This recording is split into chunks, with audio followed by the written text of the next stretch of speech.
Hey, Alan, you deserve a tall glass of shut-up juice, so can you just shut up for a second? I will not sit here and stand for personal attacks, for blasphemy against me. You don't need to do that.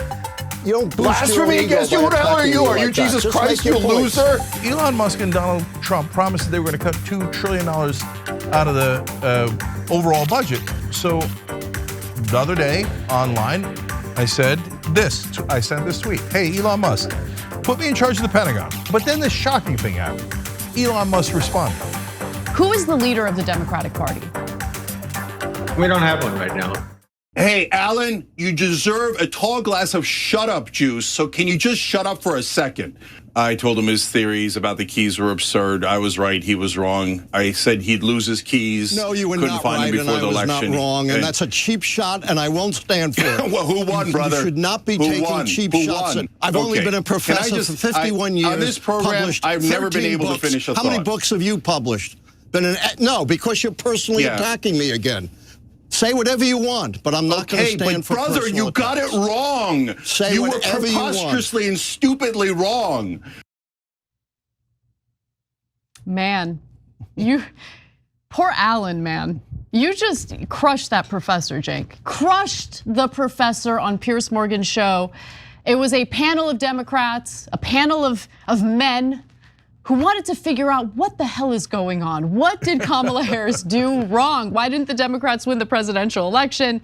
Now look, this fiery exchange between Cenk and Alan Lichtman, the purveyor of the key system to determine who the presidential victor will be. It all started with him basically admitting that maybe his keys are a little faulty, but not really. He kind of made excuses for himself, and 100%. I think, and that is what triggered you. So let's hear what he had to say, and then we'll get to Cenk's reaction to him. I am forthrightly willing to admit I missed this election.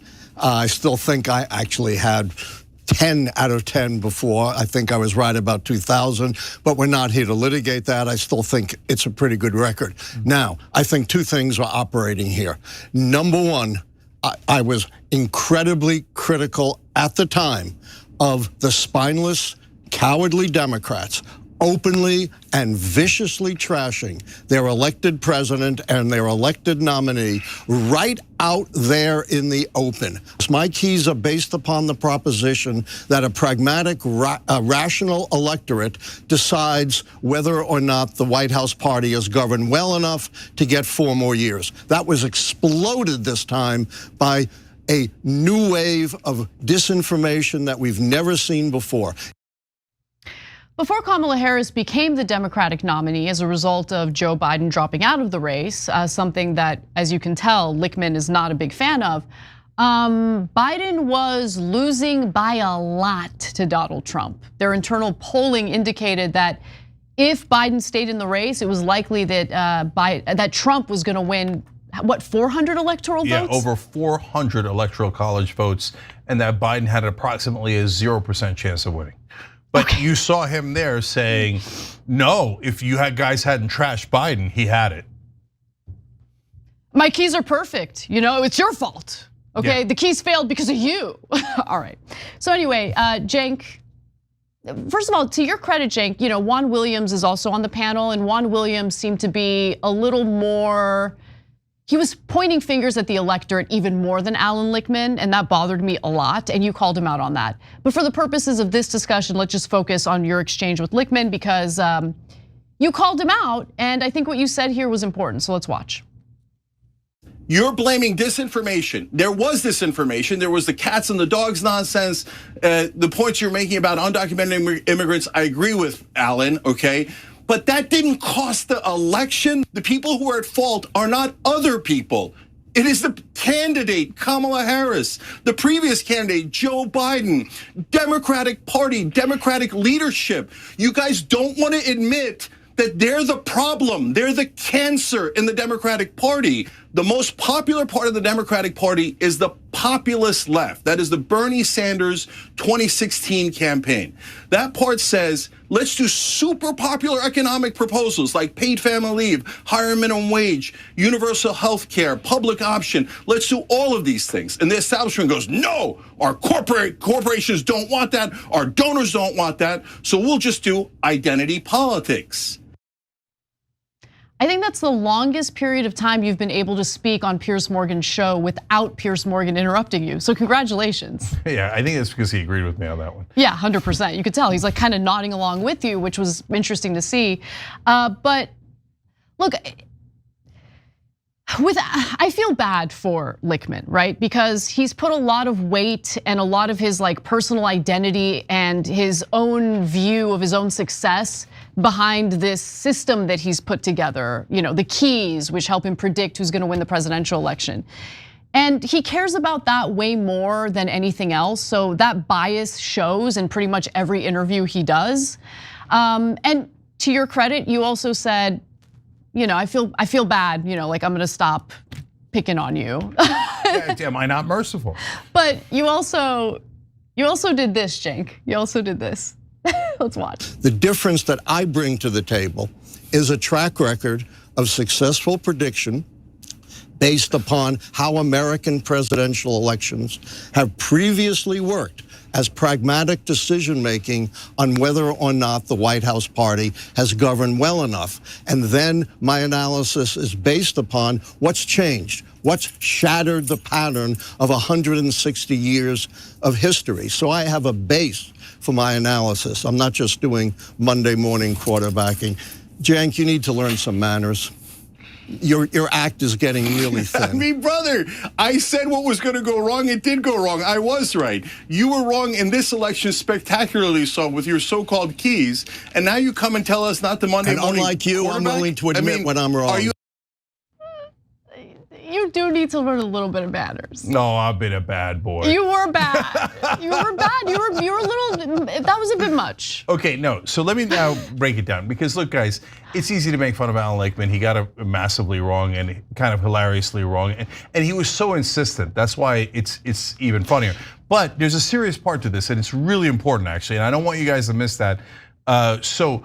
Look, his keys are based, there's two giant problems with his keys. One is it's irrational to say that any set of factors is definitive. You can't say that it's definitive. And the point I was making to him, remember the original debate was when Biden was still in the race.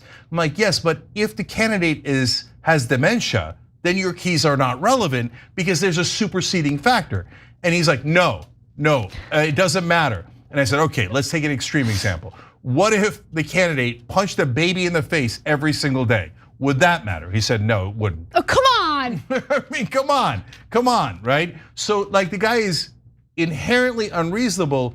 And the reason why I don't mind pointing this out, one of the reasons is because he's so arrogant and overconfident, and he was selling hopium to a lot of people. And they needed that hopium. But that hopium was, and this is the most important part, leading them in the wrong direction. That they were all going, oh no, the professor says Biden should stay in. The professor says it doesn't matter if the candidate has dementia. The professor says that he's always right, and even if the candidate's brain falls out of his ear in the middle of a debate, or he melts on screen, it still doesn't matter that because of the keys, they'll vote for the blob. But most importantly, a lot of the keys are about incumbency. And he's like, if you pick the incumbent will win. But that's actually a terrible advice in this day and age. He's looking at elections from decades ago when there was no internet, when local politics was king, when you could actually have the party machine have a message that goes only in mainstream media, and mainstream media would then affect the election results. But now because of online media, none of that applies anymore. The incumbents don't have an advantage anymore. They have an albatross around their neck because they're responsible for every policy position that goes wrong. So, but he did not want to adjust. And guys, the number one reason why you need to know all of this is because in the next election cycle, they're gonna come at you with the same BS. And they're gonna tell you, oh, we got keys, we got cars, we got oranges, and we got professors, and we got mainstream media people, and we got Queen Latifah, and we got all these people, and they tell you you should pick the most corporate Democrat, the most establishment one, the one who takes the most corporate money, the most donor money. Oh, don't go populist, trying to appeal to the average man. What a terrible idea. Just trust Alan Lichtman's keys that incumbents and Democratic leaders know best. Well, if they know best, why did they lose to Trump twice? Why was Alan Lichtman so wrong? So it's not just about beating up on poor Alan Lichtman, who of course has to be mortified now at how preposterously wrong he was. It's about making sure that we don't make that same mistake again. If Alan Lichtman would just admit, just have a little bit of humility and just say, look, I got it wrong. I got it wrong this time. Period. That's it, it's okay, it's totally fine. People get things wrong time to time. I get things wrong time to time. We say it all the time, it's not a big deal. Look, for me, it's not even about his keys system. It's not about what he prefers in a Democratic candidate. I don't care about that. He's an American, he gets to have his own opinions, that's totally fine. The thing for me is just the smugness, his unwillingness to even hear a differing opinion or argument without responding with like this sarcasm and like this elitist attitude. Like that's the thing that bothers me about Alan Lichtman. Like there's too much ego in his interactions with other people. Yeah, 100%. In Turkish, there's a saying this is both wrong and strong. Like, ooh, I like that. Yeah, but why did Alan Lichtman, rando professor, get all this airtime? So that is actually the more important part of this story. It's because in the beginning, before he came to online media, mainstream media put him on air 24/7. He was a darling. Over and over again. Why?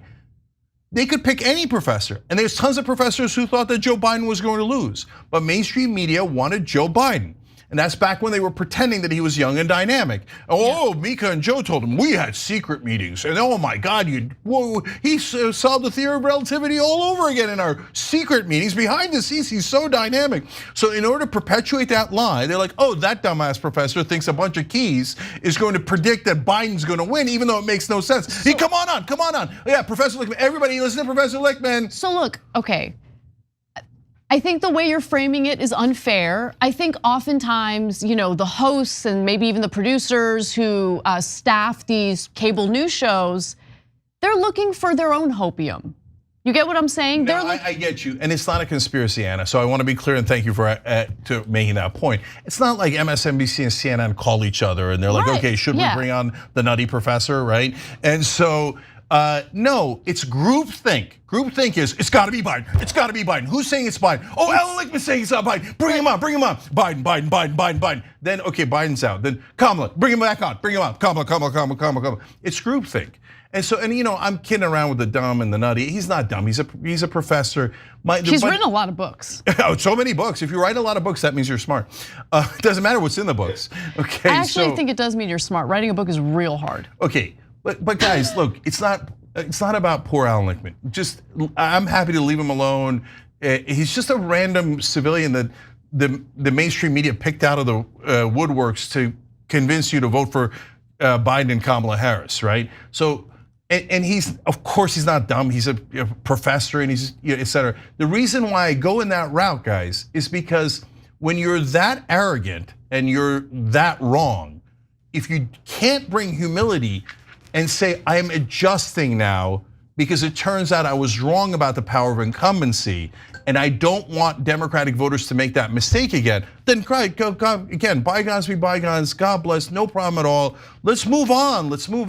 But when he comes back on, and I guarantee you 3 years from now, they'll have Professor Lichtman back on telling you it's gotta be Buttigieg. It's like my keys say Buttigieg. Don't pick anyone like Bernie Sanders. My key says Buttigieg or Newsom, right? Well, we're gonna have that fight all over again. So that's the problem. Today, the Pentagon's in the news because they failed their, their seventh straight audit in a row. It's just totally incapable of passing audits. And if a company fails an audit, that is a massive problem. The Pentagon is much larger than any small business, mid-sized business, or even big businesses. And that's not somebody else's money. That's not shareholders. Oh, well, hey, sad day, they lost money. No, that's our money, American taxpayer money. And their budget is near $900 billion. Oftentimes they say they can't even find $400 billion of it. So that's going to get to what I offered Elon Musk in a second. But I just want to give you just a quick note about how disastrous the Pentagon is overall. In this case, again, they failed to audit, but they hide things from you in terms of how much waste there is, and then I'm going to tell you why there's the waste. But Common Dreams pointed out the Pentagon buried a 2015 report identifying 125 billion, not million, 125 billion in administrative waste out of concern that the findings would be used as justification to quote slash the defense budget, as the Washington Post reported at the time. So the point there is, guys, you know, when they talk about fraud, waste, and abuse, you got that to no end at the Pentagon. And that's where you have the most. You know why? Because anytime that anybody says, hey, maybe we should cut the Pentagon, that seems to have tons and hundreds of billions of dollars in waste, and they can't even account for the money. They go, you're endangering national security. You're gonna get everyone killed, right? So that kind of demagoguing happens from the Republicans and the Democrats. So, and you know, you've probably heard some of these stories, and this one came out recently. Like, for example, defense contractors like Boeing, he sold soap dispensers to the Pentagon, to the Air Force in particular, that were marked up by almost 8,000% for soap dispensers, right? Because they figure we can rob anybody we want at the Pentagon, and nobody can say anything about it because we'll demagogue them, we'll scare them, and then we'll take their money, and we got all the politicians in our back pocket. So Elon Musk and Donald Trump promised that they were going to cut $2 trillion out of the overall budget. So the other day online, I said this. I sent this tweet. Hey, Elon Musk, put me in charge of the Pentagon. $400 billion easy. That'll get you to 20% of your goal of $2 trillion right out of the gate. I went to Wharton 3 years before you. I own a media company, so I know how to run a business. If you really want to cut, put me in, coach. Okay, so at that point, already some on the left are like, whoa, wait, you can't talk like that. I mean, that'll empower Elon Musk and the other guys. And then what if they cut the Pentagon? Oh, yeah, that's what I want. Right? And you guys that watch the Young Turks, that's what we've asked for 22 straight years. So I would love that. Oh, but then they'll get credit. Who cares? Of course I'll give credit to anybody who cuts the Pentagon or who does any right policy that saves American taxpayers money or gets the average man any kind of better situation. But then this shocking thing happened. Elon Musk responded. He said specific suggestions are welcome. Now I'm going to come back to why that's so important in a second. And okay, so I'll give you a preview real quick. It's not because, oh my God, there's a billionaire who responded to me. I'm so fascinated by that. Oh golly gee, I can't see straight anymore. I'm so naive. And boy, that right-wing pivot is about to come. Oh, you wouldn't want to cut the Pentagon, right? Progressives who've always claimed you wanted to cut the Pentagon? Okay, anyway, so he says this, and I said, okay, great. In fact, I didn't even realize he commented on the tweet until last night's show. One of the members pointed out, he's like, Cenk, you know you responded. I was like, oh, I didn't. So then I went on and I said this after yesterday's show. As you know, you'd need to settle the line items see the line items in the budget, but I have one suggestion already. The generals are not allowed to get a job with defense contractors for 10 years. They authorize so much wasteful spending because they're going to get hired by those same companies. Now, here comes the interesting part, guys. If you go, and this is online, you can go check it out. If you look at the responses there from right-wing populists, in the old days, what would have happened is, oh, ridiculous, look at this guy trying to cut the Pentagon. He's endangering us. We need to start more wars. The Pentagon has to be twice the size, 4 times the size, right? That would have been the old Republican talking points. And then Democrats would go, yes, oh, well, yeah, we'll double it even more than they will. And that's how it's been my entire lifetime. But you look at the comments in that section, actual MAGA, right-wing populists.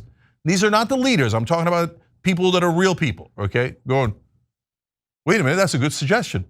I like that suggestion a lot. In fact, why are we making it 10 years? Why don't we make it 20 years? And somebody else says, why don't we make it a lifetime ban? If you're a United States general, you serve the people of America, you should be intensely proud to be a general that protects us. But if you say, no, I don't care as much about that as I do about cashing in with defense contractors afterwards, well, then don't be a general, okay? So a super easy fix for you guys.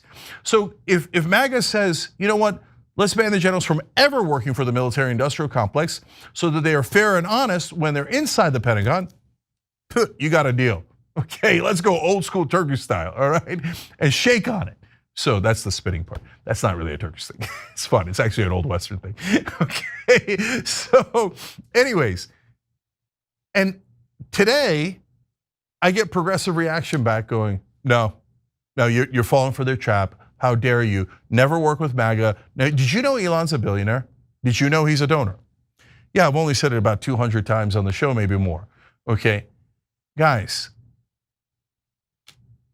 the Democratic Party has never asked any progressive in the base, in any of the online shows, any of you guys ever, hey, what's your suggestion? Oh, we're open to hearing what you think.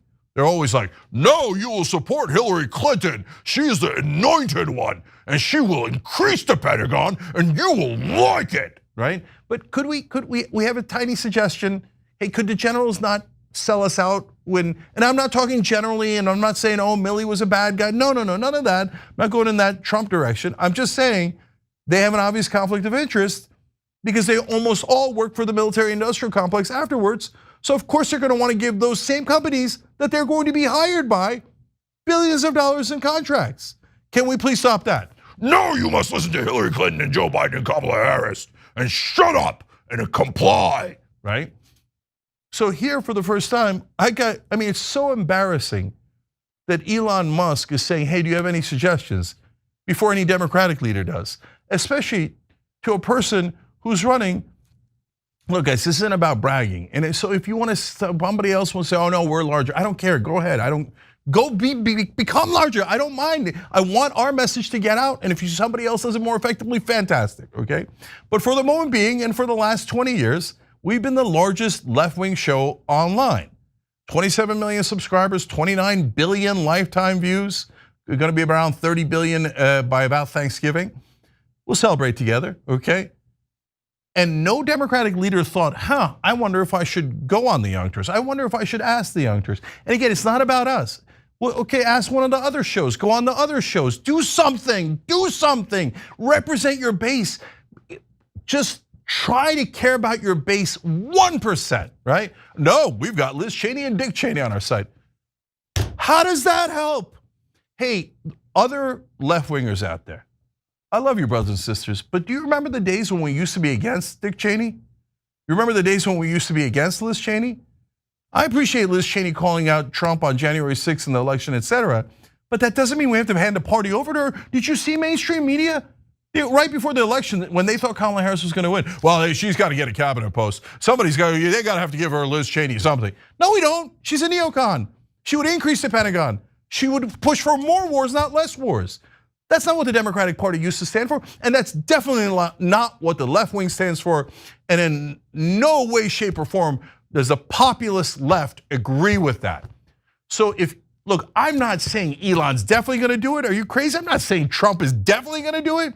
What I'm saying is, hey, now we're all watching, left-wing populists, right-wing populists. Are you guys gonna do the thing that you promised? Are you actually going to be anti-war?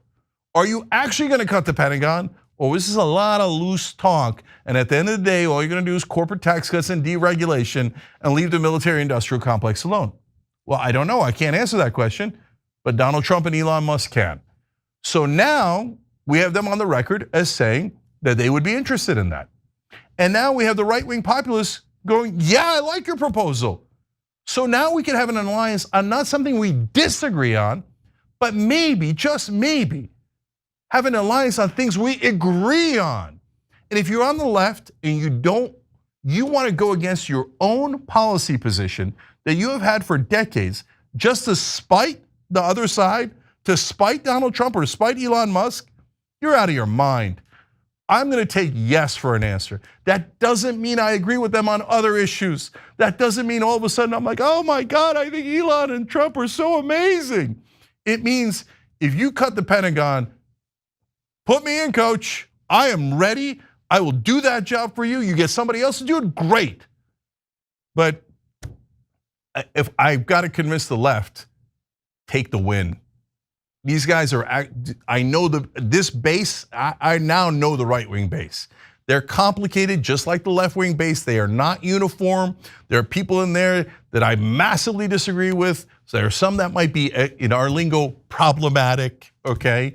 And I mean that seriously, like they might hate, for example, Muslims like me, right? And a lot of you out there.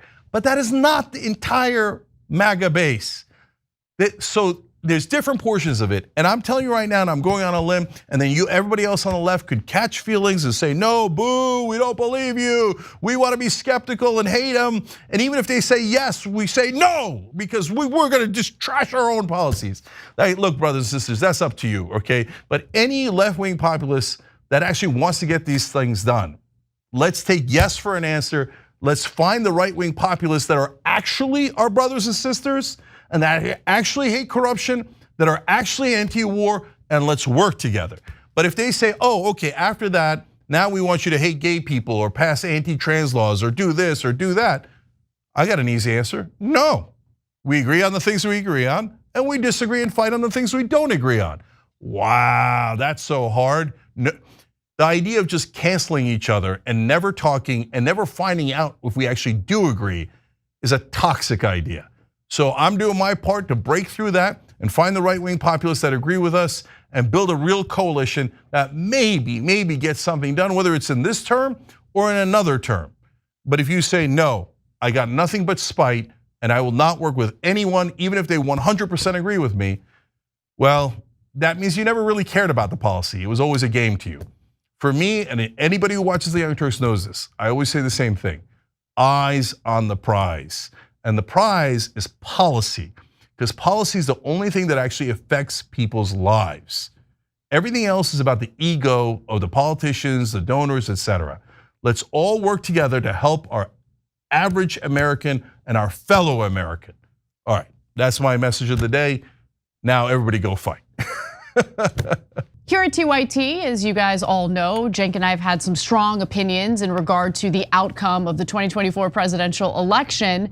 But what do members of the Democratic Party really think? Well, luckily, here to talk to us about that very issue is Congressman Ro Khanna, someone who is always willing to come on the show, always willing to take some tough questions. So Congressman Khanna, thank you so much for joining us.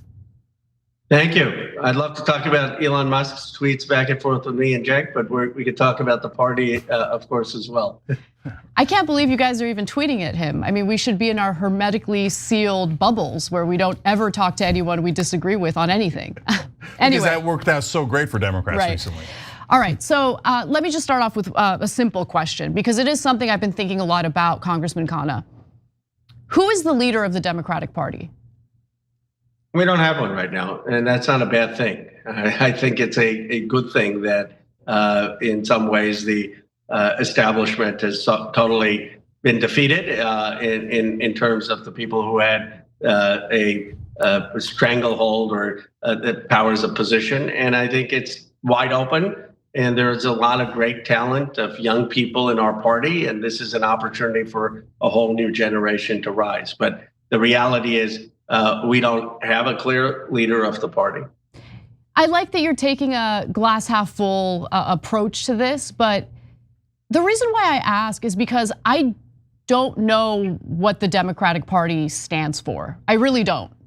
I can answer in one sentence. We stand for tackling inequality in a modern economy. The reality is you have districts like mine that have $12 trillion of wealth that's gone in the hands of a few. You've got people and places who have been left out, and our entire mission should be to tackle that fundamental inequality in America. So, Congressman Khanna, this election seemed to have defeated two wings of the Democratic Party, leaving only your wing behind. But I'm not sure that that's the message everybody got. So let me just flesh that out first, and then I want to talk to you about what the future of the Democratic Party. So there's the establishment wing: Hillary Clinton, Joe Biden, Kamala Harris. This is now their second time losing Donald Trump. Nearly lost 3 times. Joe Biden won by 43,000 votes in 3 swing states. Well, they did lose 3 times. No, they lost. Hillary Clinton lost, Joe Biden lost, and then Kamala Harris lost. Yeah, in a sense, Joe Biden lost in this one as well. So I mean, he was pushed out of the race because he didn't have the poll numbers. I think it was 3 losses as I counted. Right, and to a guy that they say is despotic and clownish and buffoonish. So that's not a good look for the establishment Democrats if they can't beat a guy that they think has dictatorial tendencies and is not very intelligent. So okay, so they're in a lot of trouble. They will regroup. They will come back with billions of dollars to try to defeat your wing, right? And then you've got the identitarian left that focuses almost exclusively on identity politics, and they suffered a very heavy blow in this election as well, leaving only the populist left, the Bernie 2016, and I would argue Ro Khanna, Young Turks wing of the party, right? So now that's our impression. Now it's easy for us to say that because we're in the wing that seems to have been vindicated. But does anyone else in Washington think that? I said to someone, if Bernie Sanders was 15 years younger, there's no doubt in my mind he'd be president in 2028. Not a doubt in my mind. Now, there are other people in that wing, populist wing, not just me, but others. And I wouldn't make that statement about any of us because Bernie, of course, ran and has credibility and has been saying this for 40 years. But I do think for the first time, there is a reckoning with what went wrong. You kind of have Sanders unleashed. I mean, he's saying now publicly what he's said privately to many of us. And you have people like David Brooks nodding along, and you have people, moderate Democrats, saying, yes, I agree. You have Chris Murphy, who was, never supported Sanders, saying, yeah, no, Sanders has something to teach us. So I've never seen more openness to actually Bernie Sanders. And I say that not because of him as a figure, but of the wing of the party you're talking about. Right. So, but when you look at the rest of the Democratic Party in the House, for example, where you are, do you think they've begun to learn any lessons? Because I would, and I'm super curious about this and genuinely curious because I'd be shocked if they learned any lessons. My guess is that they're right now in the middle of blaming the voters and figuring out which corporate robot is going to be the best representative in the next presidential election. Well, look, I think some of the House members are having introspection and learning lessons, but the House is sort of a lagging indicator of the people in the House. Your presidential candidates actually tend to be much more forward-looking because you actually have to win votes to become president. A lot of these members of the Congress, remember, some of them have been elected in 1980, 1990, and the ones who are in leadership have been there long, right? And so you have people who are elected by a very different electorate. Same thing true in the Senate. And that's why you actually have a far more conservative makeup of House and Senate leadership than you have of the grassroots of the party. Has there been any meetings in the House yet where there's been a post-election discussion of what went wrong? We've had some, but we're going to have more. But there was not the same usual total adulation of leadership. There were people who were saying, look, we got to have conversations, a few catcalls, a few interruptions, and now we're going to have substantive discussions. But and the Progressive Caucus had a 2-hour or hour-and-a-half conversation about what went wrong, and people were pretty blunt in terms of things that need to be done differently. Congressman Khanna, you represent a district in California, the state that I'm from, born and raised, state I'm currently in, and I'm curious if you were surprised to see that Donald Trump managed to flip 10 separate California counties from blue to red. And what are your thoughts on what motivated voters in those counties to vote for Trump overwhelmingly over Harris?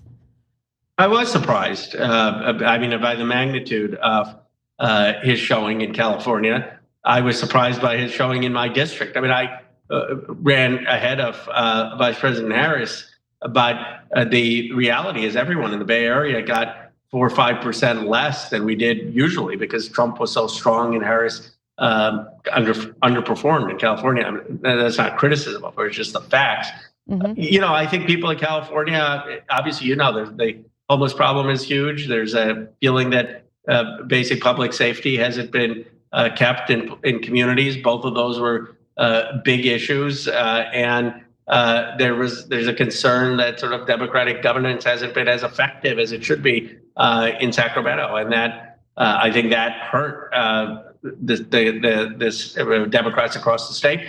And then Donald Trump campaigned in California. I mean, he came and he came not just for fundraisers, but for rallies. I understand that Vice President Harris was focused on the swing states, but that also played a role. Yeah, and do you think, real quick on that, do you think that crime might have played a role in California in the sense of growing anarchy? Yeah, I called it public safety, you could call it crime. I mean, absolutely. It's undeniable. Look at Dan Lurie, who won in San Francisco. He was saying, look, we can't have, the pendulum has swung too far. What happened in California is they had this thing called, as you may know, 3 strikes law. You commit a third crime and you're in jail for life. And people thought that was ridiculous. If your third crime, you were convicted of marijuana possession, maybe some other drug thing, and then you go and you steal $500, you shouldn't be in jail for life. And so rightfully, there was a rebellion against that and a rebellion against putting mass incarceration people in jail, especially for drug possession. But you can't go from that to say, well, if someone commits carjacking or blashes into Walgreens and steals things or goes masked with guns into these stores, that there are going to be no prosecutions or repercussions. And so the pendulum, in my view, swung way too far in the other direction. And now people are coming to a more balanced view. Yeah, I think that's undeniable for everyone except the radical left. Now let's get back to the Congress and the House in specific, because Representative Khanna, you and us had a big disagreement and during the Biden years about the Pramila Jayapal's trust Biden strategy. And we thought it was going to be a failure, and if we're being honest, it was. And so all of the things about bringing back paid family leave, bring back all these progressive priorities never came back, and so Manchin and Sinema got everything they wanted, et cetera. Okay, bygones be bygones, and our audience deeply appreciates you coming on to discuss that, even when we disagree, right? And that's important, super important. They respect you for that. So, but what I'm most curious about is, have people learned lessons? Like when you say the Progressive Caucus had a meeting, like what I'm afraid of is, you guys, after the election, there's gonna be like this little bit of like, oh my God, should we change something? And the minute that there's any legislative fight, we're gonna go back to trust Jeffries, trust Schumer. Don't ever disagree with your colleagues. Don't ever fight your colleagues. Let's just let the Democratic leadership do whatever they want. So can you reassure us in any way that that's not gonna happen this time around? Yes, I think there's a recognition that there was a fundamental failure of the Biden-Harris administration, which is to pass things that would have immediate impact on people's lives. Many of us, I'm very proud overall of the Inflation Reduction Act and the climate legislation we got in the American Rescue Plan. And yeah, we got the checks, stimulus checks and the child tax credit, but we didn't get fundamental things like an increase in minimum wage, family paid leave, some relief on childcare, things you were talking about, Anna and others were talking about. And I do think we should have insisted on 1 or 2 fundamental things that would have made a difference in people's lives immediately, not 5 years from now when a new factory came up. There are other people who are coming around to that view. In fact, that was one of the points I made to Democracy Alliance, a group of progressive activists and supporters today in a speech. And I will give myself some credit, though I was perhaps wrong that we needed to fight more to get some of those progressive priorities. If you remember, I, in the House, led the fight on insisting that we get a $15 wage. I called for the firing of the parliamentarian. You and I have had conversations about how we get that wage increase. I fundamentally believe if Joe Biden and Kamala Harris had gotten the wage increase, even to $13, that we would have won this election. I mean, AMLO did it so many times in Mexico. So yes, there's a lesson for progressives that, yeah, you got good legislation, but we just didn't do enough to get things immediately in people's lives. Maybe we wouldn't have been able to get Medicare for all, but we certainly could have got paid family leave or gotten some raise in the wage if we had fought harder. Okay, let me just stay on it for one more second, because what I'm curious about is the culture. Because in the old days, as in a couple of weeks ago, if you said anything against Democratic leadership, it was considered sacrilege, that you were breaking unity, right? And what that led to was a stifling of any dissent or constructive critique within the Democratic Party. my guess is that culture remains, that the next time if you were to criticize Hakeem Jeffries, that all hell would break loose and they would say you were ruining unity and get back in line and how dare you, and we have to have a unified message that you didn't pick but that corporate leadership picked, Democratic leadership picked. So am I wrong about that? Has the culture changed at all? Have you seen any inkling of the culture changing, or are they just going to go back to yelling at anyone who ever dissents? I think there's some inkling. I mean, I called for a house cleaning of the political operative class in DC, and I had a senior leader in Congress who came up, and I thought he was going to be upset about it. He said, "You're absolutely right. We need a cleaning of the House." Bernie has been much more pointed in his comments about the Democratic Party abandoning the working class. Now, I think if you personalize it to Hakeem Jeffries, obviously that may ruffle feathers. But I've seen more people being willing to critique the fundamental infrastructure of the Democratic Party, which is actually the bigger challenge. It's the consultants, it's the polling group, it's the fundraisers, and more people are willing to speak out about that. Okay, feathers need to be ruffled. There's no way to get political change without ruffling feathers. But I hear you, and we've apparently taken some steps forward, so that's great. And by the way, you most on the show, we'll back you up. You definitely introduce all those bills, and that's a giant difference. That's why you're on the show. So last thing, not related to any of this. You worked with Matt Gaetz on some anti-corruption bills. So I imagine you've got your deep concerns about Matt Gaetz in other areas, but people seem to be brushing his anti-war and anti-corruption record under the rug. And so I'm not trying to brush his potential massive issues under the rug. Those exist. But was he pretty good on those anti-corruption bills you worked on him with? Sure. I mean, I've said publicly that he helped me and Bernie Sanders stop the war in Yemen, and by getting Republicans and to support our War Powers Resolution, first War Powers Resolution that ever passed in the history of Congress, that we've worked on bills to try to ban stock trading by members of Congress, ban PAC money, and he has been supportive of antitrust. That doesn't mean, though, that it qualifies him to be Attorney General. I think what I call for, though, is that all of Trump's appointees are entitled to a hearing. Trump won the election, and in those hearings, he should be asked tough questions. One of the things I'd like to know is, does he stick to his position on legalizing marijuana? Will he make sure that the Justice Department really is not going to politicize any retribution? Will he commit to having the ethics investigation be transparent? He's always said he's for transparency. Fine, let the report come out, have it be transparent. He can tell his side of the story. So I think he needs to be treated with a fair process. There needs to be a hearing, and he should be open about all of these issues. All right, Representative Ro Khanna, thank you for joining us on the Young Turks. Really appreciate it. Thank you. Appreciate it. Thanks very much.